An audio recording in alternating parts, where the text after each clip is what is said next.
Meu nome é Ana, tenho 38 anos e até 3 meses atrás eu achava que conhecia a minha vida. Enfermeira-chefe na UTI do Hospital Santa Mônica, mãe da Bruna, esposa há 15 anos do Leonardo. Aquele tipo de mulher que equilibra 1000 pratos no ar e ainda sorri nas fotos de família. Mas tudo desmoronou numa terça-feira comum, quando minha filha de 8 anos olhou para mim na cozinha e perguntou, com a inocência cruel que só as crianças têm: "Mamãe, por que o papai mora com a tia Clara durante a semana?" Naquele momento, enquanto o cheiro de cebola refogada preenchia o ar e o molho do estrogonofe borbulhava no fogão, percebi que eu era a única naquela casa que não conhecia a verdade sobre meu próprio casamento. A pergunta de Bruna caiu como um raio na minha cozinha, bem quando eu estava cortando cebolas para o estrogonofe que Leonardo tanto adora nas sextas-feiras. Por um segundo, pensei que tinha ouvido errado. Sabe quando seu cérebro simplesmente se recusa a processar algo? Larguei a faca, enxuguei as mãos no avental com estampa de girassóis que ganhei no amigo secreto do hospital e olhei para minha filha de 8 anos. "Que história é essa, filha? Papai trabalha até tarde, você sabe disso." Soltei uma risada nervosa enquanto Bruna me encarava com aquela expressão de quem sabe mais do que deveria. Ela apenas deu de ombros e voltou a colorir seu desenho da escola, como se tivesse feito uma pergunta sobre o clima e não acabado de implantar uma bomba no meu peito. Tentei voltar às cebolas, mas meus olhos agora ardiam por um motivo completamente diferente. Seria apenas imaginação de criança ou... Não, impossível. 15 anos de casamento não se resumiriam a isso. Ou resumiriam. Sempre fui a pessoa que tem tudo sob controle. Enfermeira-chefe na UTI do Hospital Santa Mônica, mãe presente, mesmo com os plantões loucos, esposa dedicada que ainda encontra energia para preparar jantares especiais nas sextas-feiras. É clichê, eu sei, mas sempre me orgulhei dessa vida que construí com tanto esforço. Leonardo, meu marido, é gerente comercial de uma empresa de tecnologia. Pelo menos, é o que consta no LinkedIn dele. Clara e eu sempre fomos mais que irmãs. Éramos melhores amigas desde pequenas.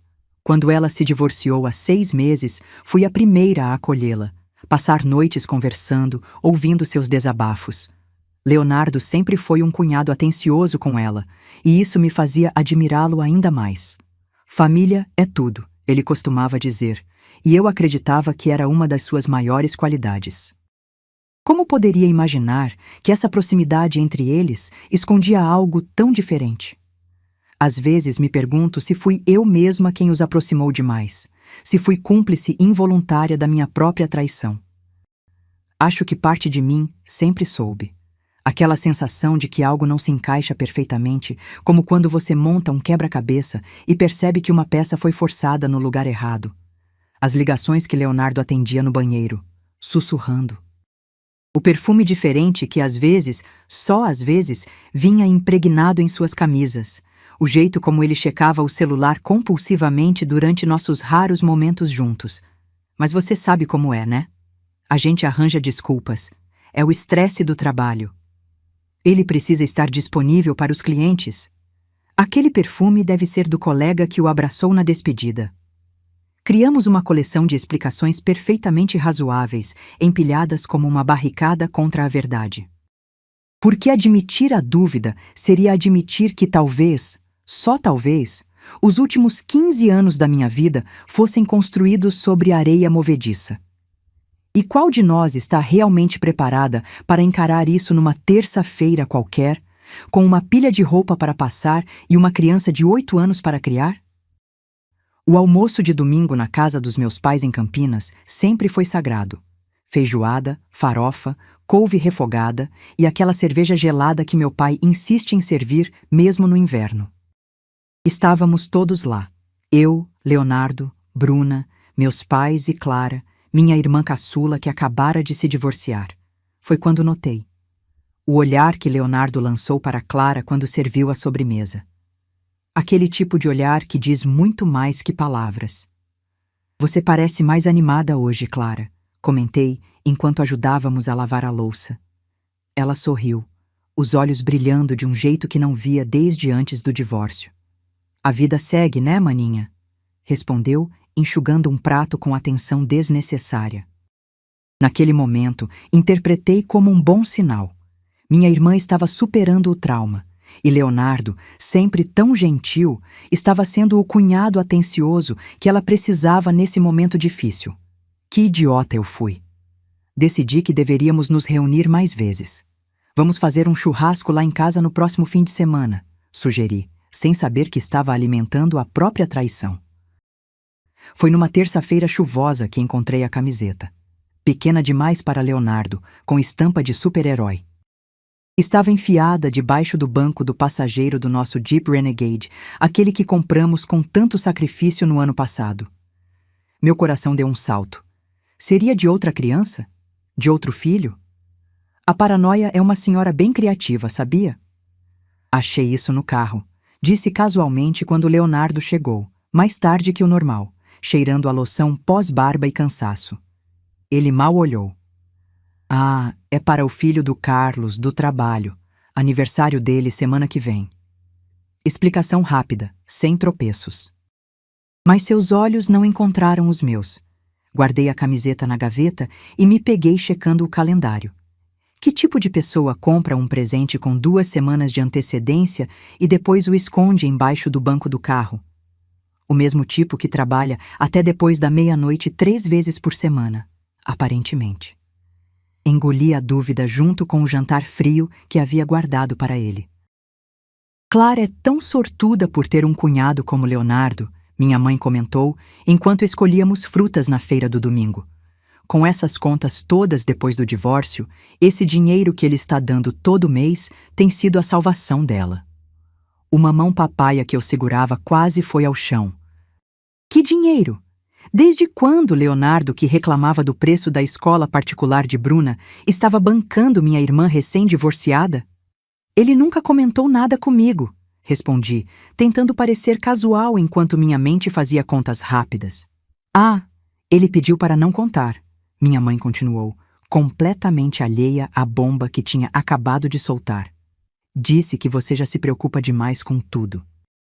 Naquela noite, enquanto assistíamos a uma série na Netflix, eu fingindo prestar atenção, ele fingindo que estava realmente ali, reuni coragem. Mãe me contou sobre você ajudar a Clara financeiramente. Ele não pareceu surpreso com a revelação, apenas desconfortável por eu saber. Você já tem preocupação demais, justificou, exatamente como minha mãe havia dito. Sua previsibilidade nunca me pareceu tão suspeita. Nosso aniversário de casamento merecia uma surpresa, decidi. 15 anos não são 15 dias. Coloquei meu melhor vestido, aquele azul que Leonardo sempre elogiava. Deixei Bruna com minha vizinha, Dona Gertrudes, e dirigi até o imponente prédio de vidro no centro empresarial onde ficava o escritório dele. Estava tão animada que nem avisei que ia. Um buquê de girassóis em uma mão, reserva para jantar na outra. Senhor Sampaio? Ele geralmente só vem às segundas para as reuniões semanais, disse a recepcionista, uma jovem de óculos modernos e expressão confusa. Senti meu estômago afundar até o chão de mármore polido. Deve haver algum engano. Meu marido trabalha aqui todos os dias. Insisti, minha voz soando estranha até para mim mesma. Ela consultou o sistema, visivelmente desconfortável. Ele mantém um escritório aqui, sim, mas só comparece para reuniões presenciais. Os girassóis pareciam murchar em tempo real, junto com meu sorriso. No caminho de volta, liguei para Leonardo. Estou indo para casa mais cedo. Vamos jantar fora? Sugeri, sem mencionar onde estava. Impossível hoje, amor. Estou atolado de trabalho no escritório, respondeu sem hesitar. Foi aí que soube. Ele era um mentiroso habilidoso. No dia seguinte, liguei para o RH da empresa. Precisava de confirmação, de provas concretas antes de confrontá-lo. Lamento, mas não podemos fornecer informações sobre a agenda dos funcionários sem autorização expressa deles, informou a mulher do outro lado da linha, sua voz metálica e impessoal. Nem mesmo para a esposa?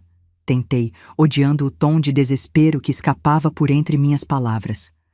Especialmente para familiares, senhora. Política de privacidade. Desliguei sentindo-me impotente. As paredes corporativas o protegiam perfeitamente. Considerei contratar um detetive particular, mas logo descartei a ideia. Como explicaria esse gasto no cartão de crédito conjunto? Como olharia para mim mesma no espelho sabendo que cheguei a esse ponto? Decidi que precisava ser mais esperta, mais observadora, mais paciente. Se Leonardo tinha outra vida, eventualmente ele cometeria um erro. E eu estaria lá, colecionando cada deslize como peças de um quebra-cabeça macabro que, quando completo, revelaria a verdade sobre os últimos 15 anos da minha vida. Você já sentiu seu coração se quebrando em câmera lenta? No terceiro mês depois da pergunta de Bruna, Clara começou a cancelar nossos almoços de quarta-feira. Um ritual de irmãs que mantínhamos desde a adolescência, aquele momento sagrado para fofocas, desabafos e aquele brigadeirão da confeitaria Santa Terezinha que nós duas adorávamos. Tenho uma entrevista de emprego, ela dizia em uma semana. Preciso resolver umas pendências do divórcio, alegava na outra. Sempre com aquela voz apressada, sempre sem me olhar nos olhos. O mais estranho? Leonardo começou a aparecer em casa nessas mesmas quartas-feiras. Consegui reorganizar algumas reuniões, explicava, como se fosse uma prova de amor. Trazia chocolates, brincava com Bruna, sugeria filmes para assistirmos juntos. Eu deveria estar feliz, não? Mas algo naquele padrão me incomodava profundamente. Era como se Clara e Leonardo estivessem coordenando suas agendas, um evitando me encontrar exatamente quando o outro decidia estar presente. Coincidência? Talvez. Mas a essa altura, eu já não acreditava mais em coincidências. Você acreditaria? Sempre fui organizada até demais. Leonardo brincava que eu deveria ter sido contadora, não enfermeira. Foi durante a faxina mensal no escritório de casa que encontrei os recibos. Estavam dobrados dentro de um livro de administração que Leonardo nunca leu, presente de amigo secreto do trabalho que ficou na estante acumulando poeira. Hotel Casa da Montanha, Campos do Jordão. Jantar para 2 no romântico restaurante La Galha. Lembrei imediatamente. Leonardo estava em viagem de negócios naquela data. Já esteve em Campos do Jordão, amor? Perguntei casualmente durante o jantar, observando sua reação como uma cientista estudando uma amostra sob microscópio. Seus dedos tensionaram levemente ao redor do garfo. Um gole de vinho mais longo que o normal. Só uma vez naquela convenção, acho que te contei. Então, rapidamente mudou de assunto, perguntando sobre o boletim de Bruna. Novamente aquele padrão: desviar, distrair, mudar o foco. Guardei os recibos numa caixa de sapatos no fundo do meu armário. Mais 2 peças para meu quebra-cabeça macabro. Quantas mais seriam necessárias para enxergar a imagem completa? Patrícia é o tipo de amiga que fala demais depois do segundo copo de vinho. Enfermeira-chefe da pediatria, colega de faculdade, madrinha de Bruna. Foi durante nosso happy hour mensal no boteco do Joaquim que ela deixou escapar. Não ia contar. Mas já que você está perguntando da Clara, vi ela e Leonardo no Shopping Metrópole em Guarulhos semana passada. Achei tão fofo o jeito que o menino deles chamava ele de papai.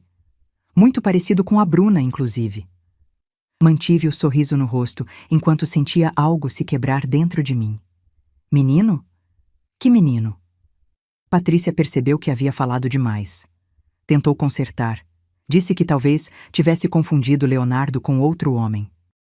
Mas nós duas sabíamos que ela não havia confundido nada. Deve ser o afilhado dele, sugeri, oferecendo a ela uma saída fácil. Isso, deve ser. Agarrou-se à desculpa, aliviada. Pedi outra rodada de caipirinhas. Se ia descobrir que meu marido tinha outro filho, precisaria de mais álcool no sangue. Você conseguiria manter a compostura descobrindo algo assim, no meio de um boteco? As festas juninas da escola Pequeno Príncipe são famosas no bairro. Barraquinhas coloridas, quadrilha, quentão para os adultos, quentão sem álcool para as crianças, que na verdade é só suco de maçã com canela. Estava ajudando Bruna a pescar patos de plástico quando uma mulher se aproximou. Cabelos castanhos, aproximadamente 40 anos, sorriso genuíno. Você deve ser a Bruna, O Mateus fala tanto de você, vocês são muito parecidos. Bruna, com toda a sua inocência de 8 anos, franziu a testa. Quem é Mateus? A mulher pareceu confusa, depois constrangida. Ah, desculpe, devo ter confundido as crianças. Mas antes de se afastar, acrescentou. Pensei que você fosse a irmã do Mateus. Ele sempre menciona uma irmã mais velha. Observei a mulher se afastando, conversando com outras mães. Quem era Mateus? E por que ele falava de Bruna como sua irmã? A sensação de estar vivendo uma vida paralela, como num filme de ficção científica, nunca foi tão forte. Como se eu tivesse acordado num universo ligeiramente diferente, onde tudo parecia igual, mas nada era. Os desenhos começaram a aparecer no caderno de artes de Bruna semanas depois do incidente na festa escolar. Sempre o mesmo tema. 4 pessoas de mãos dadas. Eu, mamãe, papai e Mateus. Ela explicava com naturalidade quando perguntei. A princípio fiquei confusa. Na festa junina, ela não conhecia nenhum Mateus. O que havia mudado? Quem é esse Mateus que você sempre desenha, filha? Perguntei numa noite, tentando soar casual enquanto trançava seu cabelo para dormir. É meu irmão da semana, respondeu como se fosse óbvio. Papai me apresentou ele depois daquela festa na escola. Lembra daquela senhora que perguntou se eu era irmã do Mateus? Papai disse que ela era amiga dele e que eu devia conhecer o Mateus. Agora, às vezes, quando papai me busca na escola, vamos tomar sorvete com ele antes de vir para casa. Mas é segredo. Senti um frio na espinha. Então Leonardo havia decidido apresentar as crianças depois que alguém quase expôs seu segredo na festa escolar? E pior, ensinou minha filha a mentir para mim? Que tipo de pessoa faz isso com uma criança de 8 anos? E quão cega eu estava para não perceber essas saídas secretas depois da escola? Você deveria considerar aquela especialização em São Luís, Leonardo comentou numa manhã de sábado, enquanto preparávamos panquecas. Fiquei surpresa. Ele se referia a um programa de especialização em tratamento intensivo neonatal que eu havia mencionado meses atrás, mas logo descartei por ser em outro estado. Seria ótimo para sua carreira, amor. Bruna e eu ficaríamos bem por alguns meses. No começo, me senti lisonjeada. Afinal, não era o Leonardo egoísta querendo me afastar da família? Mas então percebi o padrão. Nos últimos 15 anos, ele nunca havia me encorajado a aceitar qualquer oportunidade que nos separasse geograficamente. Na verdade, havia sabotado sutilmente minhas ambições profissionais com frases como "Quem cuidaria da Bruna?" ou "Sua família precisa de você aqui." Por que a mudança repentina de atitude? A resposta era óbvia, mas dolorosa demais para admitir em voz alta. Ele me queria longe para viver sua outra vida com mais liberdade. Quão conveniente seria ter a esposa estudando a quilômetros de distância enquanto ele brincava de família feliz com minha irmã e seu filho secreto. Clara apareceu sem avisar numa quinta-feira à tarde. Caixa embrulhada em papel colorido, laço enorme, sorriso ainda maior.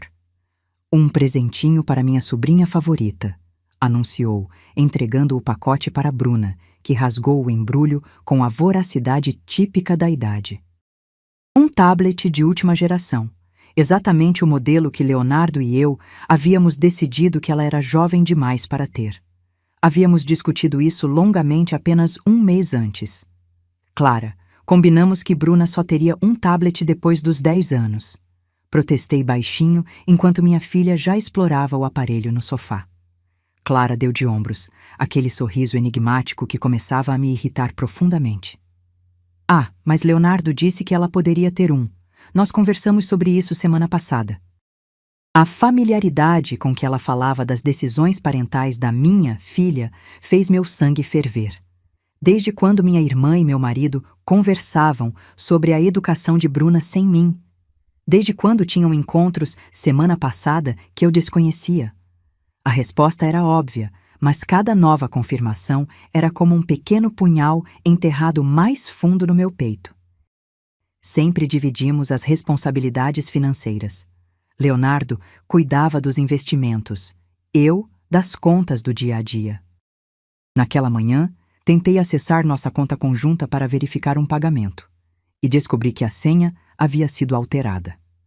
3 tentativas erradas e o sistema bloqueou meu acesso. Liguei para ele imediatamente, aquela sensação familiar de paranoia crescendo dentro de mim. Ah, esqueci de te avisar, disse com uma casualidade estudada. Mudei todas as senhas depois que o banco alertou sobre uma tentativa de fraude. Te mando a nova mais tarde. A explicação parecia razoável. Mas estávamos casados há 15 anos, e eu conhecia cada flutuação na voz de Leonardo.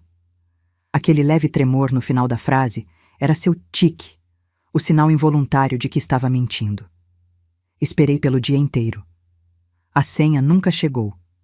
Quando questionei novamente à noite, ele alegou estar atolado de trabalho, prometeu resolver no dia seguinte, e assim seguimos, numa dança de promessas vazias e desculpas cada vez mais elaboradas. O que ele estaria escondendo em nossas contas que eu não poderia ver? Talvez as transferências para Clara? Ou haveria mais? Uma casa no nome dele, talvez? Um fundo de educação para o misterioso Mateus? O casaco rosa de lã era o favorito de Clara. Ela o esqueceu em nossa casa após um jantar familiar, e como boa irmã, decidi devolvê-lo pessoalmente, sem avisar, claro. Afinal, surpresas pareciam ser o tema central em nossa família ultimamente, não é mesmo? Cheguei ao seu apartamento numa tarde de quarta-feira, ironicamente, uma das quartas em que ela havia cancelado nosso almoço tradicional. Estacionei em frente ao prédio e estava prestes a tocar o interfone quando ouvi risadas. A risada grave de Leonardo, que eu reconheceria em qualquer lugar depois de 15 anos, misturada com gargalhadas infantis. Movida por um impulso que nem eu mesma entendi, contornei o prédio até o Jardim dos Fundos. Pela janela da sala, a cena que vi congelou meu sangue. Leonardo, de joelhos no tapete, brincando com um menino de aproximadamente 4 anos. Clara observando os dois com um olhar que eu conhecia bem. Era o mesmo olhar que eu costumava dar a Leonardo quando ele brincava com Bruna.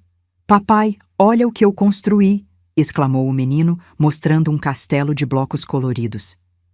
"Incrível, campeão!" Leonardo respondeu, abraçando-o com um orgulho que dilacerou meu coração. Me afastei silenciosamente, as pernas bambas, o casaco de Clara ainda em minhas mãos, um pretexto que agora parecia ridículo. Voltei para o carro e chorei por 1 hora inteira antes de conseguir dirigir para casa.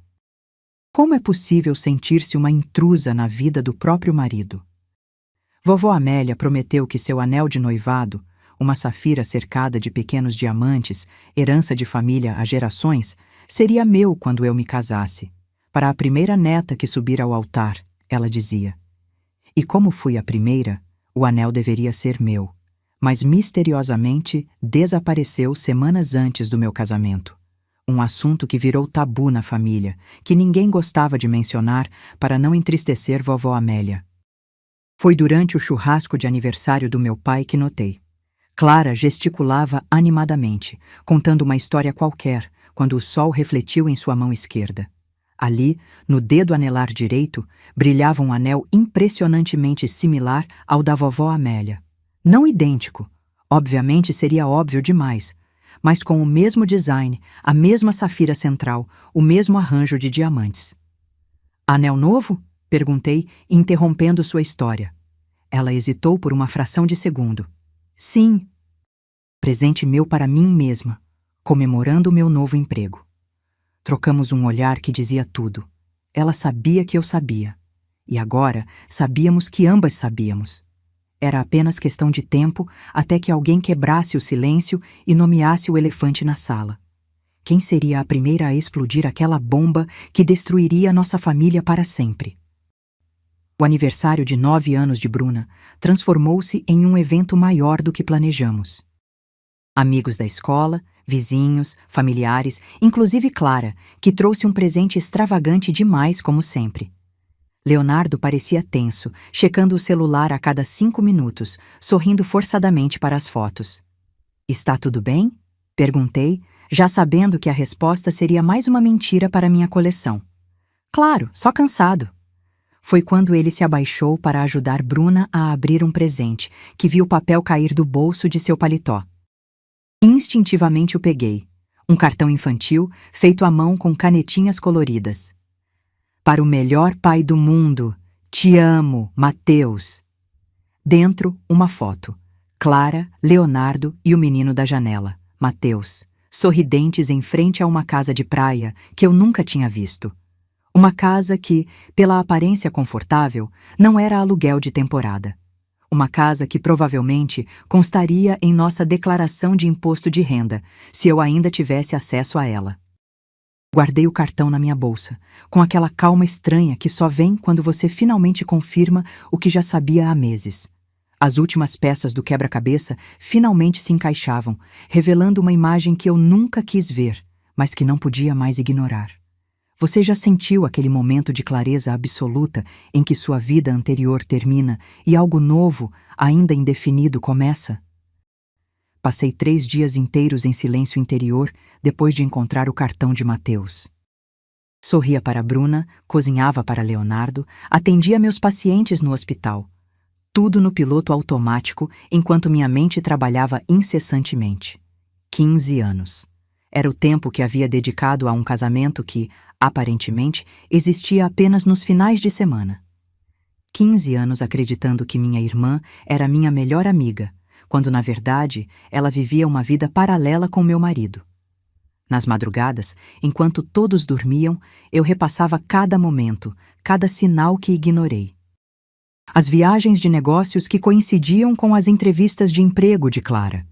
Os presentes caros que Leonardo dava a ela, justificados como apoio pós-divórcio. O jeito como eles terminavam as frases um do outro durante jantares familiares. Como fui tão cega? Talvez a pergunta mais honesta seja: quanto escolhi não ver? Porque admitir a verdade significaria reconstruir minha vida do zero. E quem tem coragem para isso aos 38 anos, com uma filha pequena e uma carreira que exige tanto? Você já sentiu esse medo paralisante de enfrentar uma verdade que pode destruir tudo que você conhece? Escolhi um café no shopping Ibirapuera para o confronto.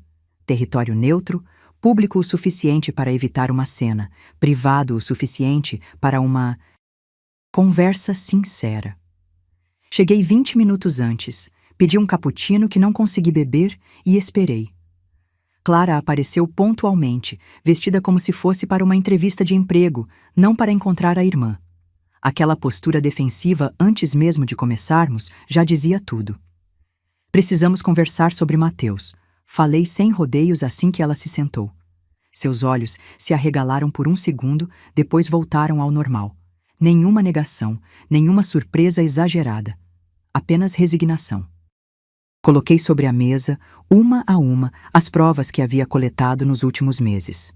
Os recibos, os desenhos de Bruna, o cartão de aniversário, as coincidências de agenda. Falei calmamente, como explicaria um procedimento médico complexo a um paciente. Quero ouvir de você, Clara. Quero entender como minha irmã e meu marido construíram uma segunda família pelas minhas costas durante... Quanto tempo exatamente? Ela respirou fundo, ajeitou o guardanapo no colo como se estivéssemos apenas discutindo a próxima reunião de família e não o colapso completo de tudo que eu acreditava ser minha vida. Esperava lágrimas, negações, talvez até raiva. Em vez disso, recebi um sorriso. Não de deboche ou crueldade. Algo pior. Um sorriso de alívio, como se um peso enorme tivesse sido removido dos ombros dela. 4 anos e meio, Clara respondeu, referindo-se à idade de Mateus. Mas estamos juntos há mais tempo. 6 anos, mais ou menos. 6 anos. Enquanto eu lutava para salvar vidas na UTI, enquanto amamentava Bruna nas madrugadas, enquanto preparava jantares especiais nas sextas-feiras, meu marido e minha irmã construíam sua própria versão da felicidade. Ana, você sempre foi tão dedicada ao seu trabalho, tão focada em ser a filha perfeita, a enfermeira perfeita. Leonardo precisava de alguém que colocasse ele em primeiro lugar. Suas palavras saíam com uma tranquilidade perturbadora, como se estivesse explicando algo perfeitamente razoável. Não foi planejado, simplesmente aconteceu. E agora temos o Mateus. Ele tem 4 anos, Ana. Seu sobrinho, meu filho, nosso filho. A palavra nosso ecoou na minha cabeça como um sino quebrado. Leonardo nunca quis um segundo filho comigo. Sempre dizia que Bruna era perfeita, que nossa família estava completa. Aparentemente, ele apenas não queria outro filho comigo. A dor dessa revelação foi tão física que precisei segurar a mesa para não desfalecer ali mesmo, no meio do café perfumado e iluminado demais para uma conversa sobre traição. Começou quando você fez aquela especialização em São Paulo, Clara continuou, agora que a comporta havia sido aberta. Você ficou 3 meses indo e voltando para Campinas. Leonardo se sentia sozinho. Eu acabava de terminar com o Gustavo. Ela falava como se estivesse contando o enredo de uma comédia romântica, não a destruição sistemática da minha confiança. Cada detalhe era uma nova facada. Os encontros às quartas-feiras, nosso dia sagrado de irmãs, as viagens de negócios que eram, na verdade, férias em família.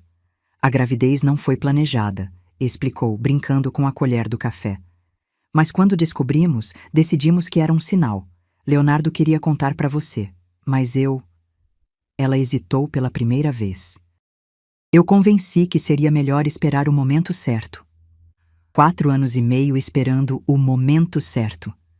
Enquanto isso, uma rede de mentiras se formava ao meu redor. Amigos em comum que sabiam e escolheram o silêncio. Familiares que foram cúmplices, incluindo meus próprios pais, que aparentemente visitavam o neto secreto quando eu estava de plantão. Ele nunca quis magoar você, Clara continuou, sua voz suave como se estivesse me consolando. Nós conversamos muitas vezes sobre contar a verdade, mas você sempre pareceu tão satisfeita com o arranjo. Você tem seu hospital, suas pacientes, Bruna nos finais de semana. Nós temos nossa vida durante a semana. Funcionou por tanto tempo. A casualidade com que ela descrevia a fragmentação da minha vida me deixou sem ar, como se eu tivesse, de alguma forma, concordado com esse acordo bizarro sem nunca ter sido consultada. Sempre foi você, não é? Clara disse após um longo silêncio. Sua voz mudou, perdeu aquela doçura artificial. A filha perfeita, a irmã exemplar, a esposa dedicada. Você nem percebe como é sufocante viver à sua sombra, não é? Anos de ressentimento finalmente vieram à tona. Enquanto eu achava que construíamos uma relação de apoio mútuo, minha irmã caçula aparentemente alimentava um poço de inveja e amargura. Leonardo se sentia da mesma forma. Ana é perfeita demais, ele me disse uma vez. Tão perfeita que às vezes nem parece real. Ele precisava de alguém com falhas, com vulnerabilidades. Ela tomou um gole do café, seus olhos nunca deixando os meus. Nas nossas conversas, ele dizia que se sentia como um acessório na sua vida perfeitamente organizada. O marido da Ana, o pai da Bruna. Nunca apenas Leonardo. Cada palavra era como ácido corroendo minhas memórias.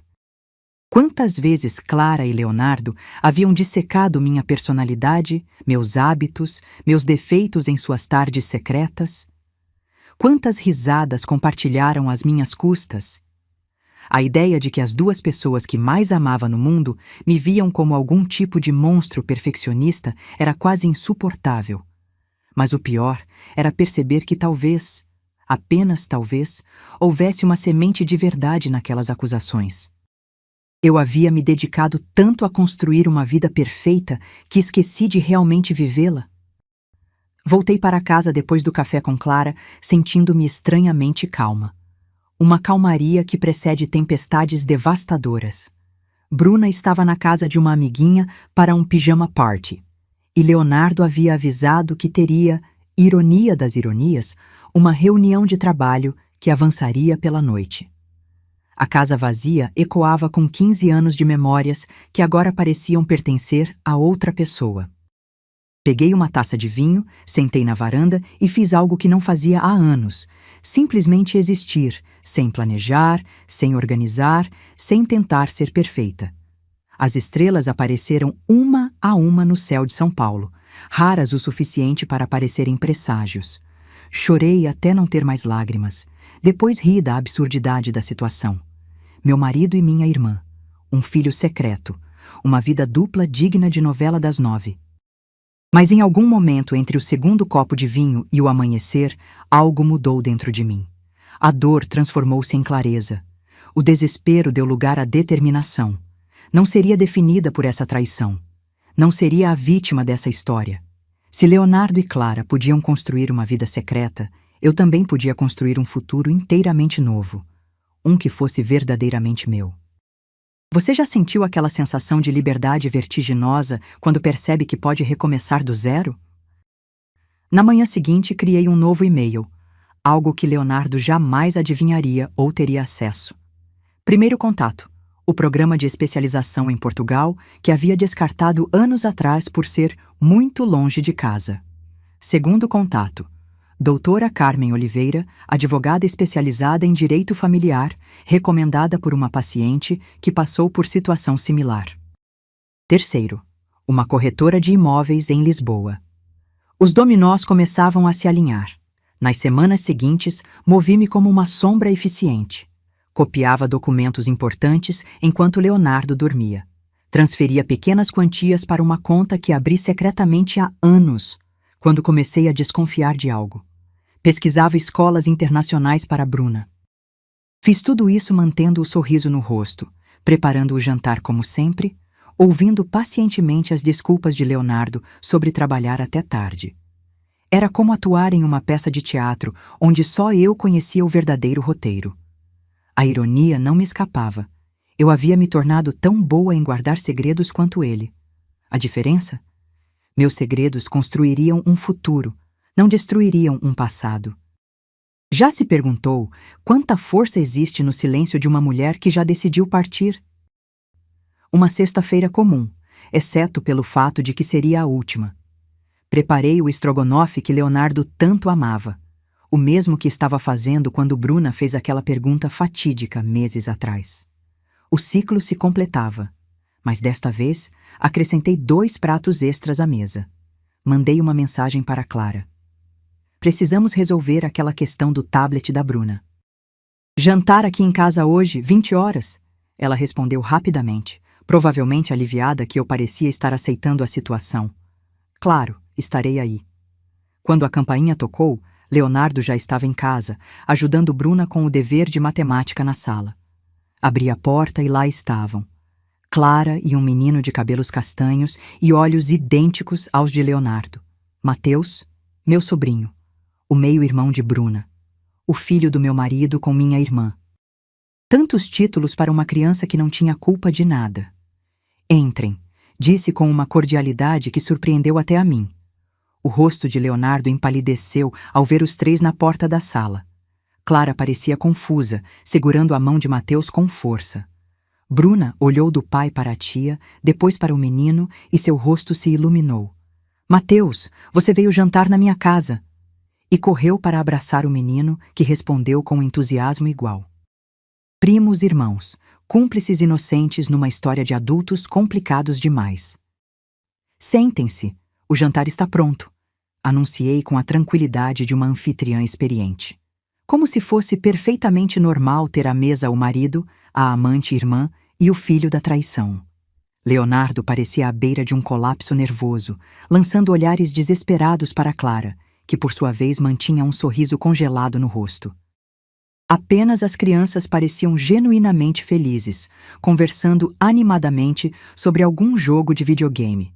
Servi o estrogonofe, passei o arroz, enchi as taças de vinho, exceto para as crianças, que receberam suco de uva em taças idênticas para se sentirem crescidas. A normalidade estudada da cena era quase surreal. Como vai o trabalho, Leonardo? Perguntei casualmente, saboreando o modo como ele engasgou com o vinho. E aquele novo emprego, Clara? Está gostando? Forcei-os a representar a comédia social que haviam me imposto por anos. Agora era minha vez de controlar o espetáculo. As crianças, alheias à tensão entre os adultos, criaram seu próprio universo na ponta da mesa, rindo e cochichando como velhos amigos. Havia algo de poético naquilo. A inocência delas contrastando com a culpa estampada nos rostos dos pais. Quem éramos nós para destruir aquela conexão genuína com nossos problemas de adultos? Quando chegou a hora da sobremesa, pudim de leite, O favorito de todos, inclusive de Mateus, como descobri pelo modo como seus olhos brilharam, decidi que era a hora. Levantei minha taça num brinde improvável. A família, disse simplesmente. Leonardo e Clara trocaram olhares confusos, claramente desconcertados com minha aparente aceitação da situação. As crianças ergueram suas taças de suco entusiasticamente, alheias ao peso daquelas palavras. Família é família, continuei enquanto servia o pudim. E, aparentemente, a nossa é maior do que eu pensava. Minha voz saiu calma, quase afetuosa, mas meus olhos fixos em Leonardo transmitiam uma mensagem completamente diferente. Vi o alívio momentâneo em seu rosto. Aquela expressão de quem acredita ter se safado de algo terrível. Clara relaxou visivelmente os ombros, talvez imaginando que eu havia aceitado aquele arranjo bizarro que ela propôs no café. Pequenos sorrisos de cumplicidade começaram a se formar entre eles. Era fascinante observar como rapidamente acreditaram que poderiam moldar a realidade conforme sua conveniência. Como se eu fosse apenas uma personagem secundária em sua grande história de amor proibido, pronta para aceitar o papel que me designaram.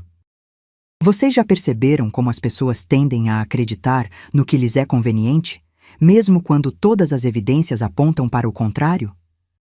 O silêncio que seguiu foi quebrado apenas pelo tilintar dos talheres nas taças de sobremesa e as risadas ocasionais das crianças. Bruna contava animadamente para Mateus sobre sua coleção de conchinhas, enquanto ele respondia com histórias sobre um passeio à praia de Ubatuba. Esperei que terminassem a sobremesa, saboreando cada segundo da falsa sensação de segurança que Leonardo e Clara sentiam. Vocês se perguntam por que estou tão calma? Perguntei finalmente, depois que as crianças pediram para ir brincar no quarto de Bruna. Leonardo engoliu em seco, seu garfo paralisado a meio caminho da boca. Clara ajeitou o cabelo nervosamente, um tique que tínhamos desde a adolescência. Porque finalmente entendi algo. Enquanto vocês construíam uma vida baseada em mentiras, eu construí algo muito mais valioso, a capacidade de recomeçar. Bebi um gole de vinho, apreciando o momento como uma atriz que finalmente recebe sua deixa para o monólogo principal. É interessante como pessoas que vivem de mentiras acabam acreditando que todos são tão falsos quanto elas. Vocês realmente pensaram que eu aceitaria isso? Que dividiríamos Leonardo como se fosse um brinquedo? Que criaríamos essas crianças numa farsa? Minha voz permanecia controlada, quase gentil, o que tornava cada palavra ainda mais devastadora. Não era raiva que eu sentia, era pena. Pena de duas pessoas tão vazias que precisaram roubar a vida de outra para se sentirem completas. Leonardo tentou falar, mas ergui a mão, silenciando-o com um gesto. Não me interessa suas justificativas. Não me interessa há quanto tempo isso começou ou quem seduziu quem primeiro. O que me interessa é o futuro, o meu e o de Bruna. Clara começou a chorar silenciosamente, mas seus olhos não mostravam arrependimento, apenas medo das consequências. Leonardo parecia um animal acuado, dividido entre defender-se e implorar perdão. O que eles não sabiam, o que ninguém sabia, eram os e-mails em minha caixa de entrada. A aceitação para o programa de especialização em Lisboa, confirmada naquela manhã. As passagens compradas para dali a 2 semanas. O apartamento já alugado no bairro de Belém, próximo ao hospital onde eu trabalharia. A escola bilíngue que já havia aceitado Bruna. Os papéis do divórcio, preparados com cuidado meticuloso pela doutora Carmen, guardados na minha bolsa junto com evidências de cada mentira dos últimos anos. A conta bancária secreta que vinha alimentando aos poucos, desde a primeira vez que encontrei um recibo suspeito no bolso de Leonardo.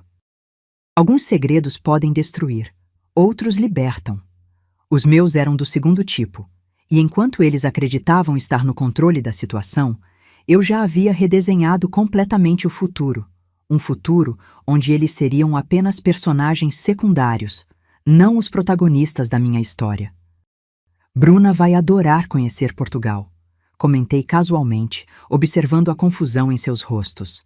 O programa começa em 3 semanas, mas vamos antes para nos instalarmos adequadamente.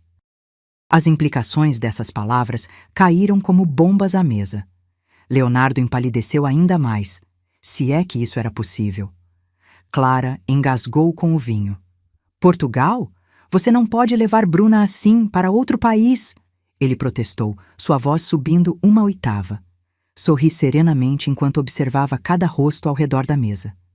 Leonardo, o homem que acreditei ser meu parceiro de vida, agora apenas o pai de minha filha. Clara, minha irmã de sangue, agora apenas uma estranha com quem compartilho DNA. Mateus, uma criança inocente presa nessa teia de mentiras adultas. E Bruna, minha filha, a única pessoa verdadeiramente importante nessa equação complicada. É interessante como você acha que tem direito de opinar sobre isso, depois de tudo. Respondi com uma calma que não sabia possuir. Como acha que um juiz reagiria sabendo que você manteve uma segunda família por anos? Que ensinou sua filha a mentir para a própria mãe sobre seu irmão da semana?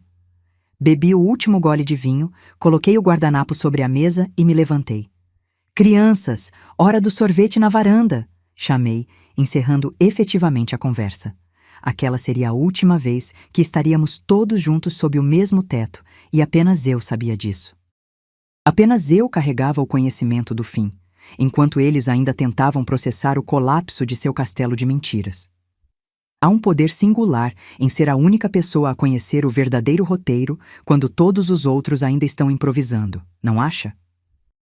Lisboa recebeu-nos com céu azul e ventos suaves. Nosso apartamento em Belém tem uma varanda pequena com vista para o Tejo. Não é luxuoso como nossa casa em São Paulo, mas tem algo muito mais valioso: verdade. Cada objeto aqui foi escolhido por mim. Cada decisão é autenticamente minha. Bruna adaptou-se com aquela resiliência surpreendente que as crianças têm. Na escola internacional, fez amigos de várias nacionalidades e já mistura português com inglês e espanhol de um jeito adorável que me faz sorrir. Meu trabalho na UTI neonatal do Hospital Santa Maria é exigente, mas profundamente gratificante. Colegas portugueses inicialmente desconfiados do jeito brasileiro, agora me consultam em casos complexos. Construímos uma rotina nova: passeios de bicicleta aos domingos pelo parque, aulas de natação às terças, cinema às sextas. Uma vida simples, organizada ao redor de nós duas, não ao redor das mentiras de um homem. Encontrei um grupo de brasileiras expatriadas que se reúnem mensalmente para matar a saudade do pão de queijo e da caipirinha. Entre elas, algumas também recomeçando após relacionamentos desfeitos. Há uma solidariedade silenciosa entre mulheres que reconstruíram suas vidas do zero. Um código não verbal que diz: sobrevivemos, e isso é uma vitória por si só. As notícias chegam fragmentadas, através de minha mãe, que finalmente tomou meu partido depois que expus toda a verdade, e algumas amigas leais que mantiveram contato. O império de mentiras desmoronou rapidamente após minha partida. Expostos, Leonardo e Clara não conseguiram sustentar a fachada de casal perfeito. Aparentemente, sem o elemento do segredo, sem a adrenalina da traição, o relacionamento perdeu o brilho. Irônico, não? Leonardo enfrentou consequências profissionais também. Meus pais, profundamente envergonhados pelo papel que inadvertidamente desempenharam no esquema, contaram tudo aos amigos em comum. No círculo social relativamente pequeno e conservador de Campinas, Leonardo tornou-se persona non grata. Alguns clientes importantes romperam contratos, citando incompatibilidade de valores. Clara perdeu o emprego que havia conseguido recentemente, coincidentemente, por indicação de Leonardo. A casa de praia que dividiam foi colocada à venda para cobrir dívidas emergentes. O castelo de cartas finalmente desmoronou, revelando a fragilidade de fundações construídas sobre mentiras. Não sinto prazer em seu sofrimento, apenas uma estranha sensação de justiça cósmica. Como aquele ditado que vovó Amélia sempre repetia: Deus escreve certo por linhas tortas. Quem diria que as linhas seriam tão tortas assim? Bruna fala com o pai por videochamada 2 vezes por semana, negociado através de advogados e estritamente supervisionado por mim. No início, ela perguntava constantemente sobre Mateus, seu irmão da semana. Com o tempo, as perguntas diminuíram. Crianças são assim, vivem intensamente o presente. Seus novos amigos portugueses, sua professora de balé brasileira que mora em Lisboa há décadas, seu caderno de desenhos agora cheio de pontes e elétricos amarelos, tudo isso gradualmente substituiu as memórias daquela vida anterior. A psicóloga infantil doutora Mariana, brasileira formada na Universidade de Coimbra, tem sido fundamental nesse processo. Bruna está processando tudo de maneira saudável, ela me garantiu na última consulta. Crianças são naturalmente adaptáveis e você criou um ambiente seguro para ela aqui. Nas sessões de terapia, Bruna desenha nossa família atual. Apenas nós duas, de mãos dadas, sob o sol de Lisboa. Ocasionalmente, adiciona Leonardo num canto da página, sempre menor, sempre à distância. Mateus raramente aparece agora. Não por trauma ou negação, explicou a doutora Mariana, mas simplesmente porque ele não faz mais parte de sua realidade cotidiana. É admirável e um pouco assustador como as crianças conseguem seguir em frente, enquanto nós, adultos, permanecemos ancorados ao passado, não é? Os e-mails de Leonardo chegam semanalmente. No início, longos e desesperados, implorando perdão, depois, gradualmente, transformando-se em relatórios práticos sobre assuntos financeiros pendentes. As transferências para a conta de Bruna são pontuais, talvez a única coisa confiável que resta dele. Clara tentou contato apenas uma vez, 3 meses depois que partimos. Uma carta manuscrita que chegou ao meu endereço de trabalho. Como ela o descobriu, não faço ideia. Sei que nunca vai me perdoar, ela escreveu. E não estou pedindo isso. Só queria que soubesse que Mateus pergunta pela tia Ana e pela prima Bruna. Ele não entende por que vocês desapareceram de repente. A manipulação emocional era tão transparente que quase ri. Clara sempre soube como jogar com culpa, uma habilidade que aperfeiçoou desde a infância. Não respondi. Alguns silêncios comunicam mais que qualquer palavra jamais poderia. E algumas pontes, uma vez queimadas, não merecem ser reconstruídas. Existem pessoas que precisamos amar à distância, não por rancor, mas por autopreservação. Você já teve que cortar laços com alguém que amava, simplesmente para poder respirar novamente? O café da manhã na varanda tornou-se meu ritual sagrado. Acordo antes de Bruna, preparo um café forte, uma das poucas coisas brasileiras que os portugueses fazem diferente, e eu insisto em manter meu jeito, e observo o Tejo despertar com o nascer do sol. Nesses momentos de solidão pacífica, frequentemente me pergunto: quem era aquela Ana de antes? A enfermeira perfeita, a esposa dedicada, a irmã sempre disponível. Uma mulher definida por suas relações com os outros, nunca por sua relação consigo mesma. A traição de Leonardo e Clara, por mais dolorosa que tenha sido, me libertou de uma vida que talvez não fosse verdadeiramente minha. Forçou-me a redescobrir partes de mim que havia esquecido ou nunca conhecido. A Ana que anda de bicicleta aos domingos. A Ana que está aprendendo a tocar violão aos 39 anos. A Ana que finalmente escreveu aquele artigo para a revista de enfermagem que vinha adiando há anos. A Ana que ri mais alto, que usa vermelho sem se preocupar se é apropriado, que deixa a louça para o dia seguinte quando está cansada demais. Há uma liberdade vertiginosa em reconstruir-se do zero, em escolher conscientemente cada tijolo da nova vida que se ergue das cinzas da antiga. A dor não desapareceu completamente, duvido que algum dia desapareça, mas transformou-se em algo diferente. Uma cicatriz que já não dói ao toque, apenas marca o lugar onde algo importante aconteceu. Na semana passada, recebi uma mensagem inesperada.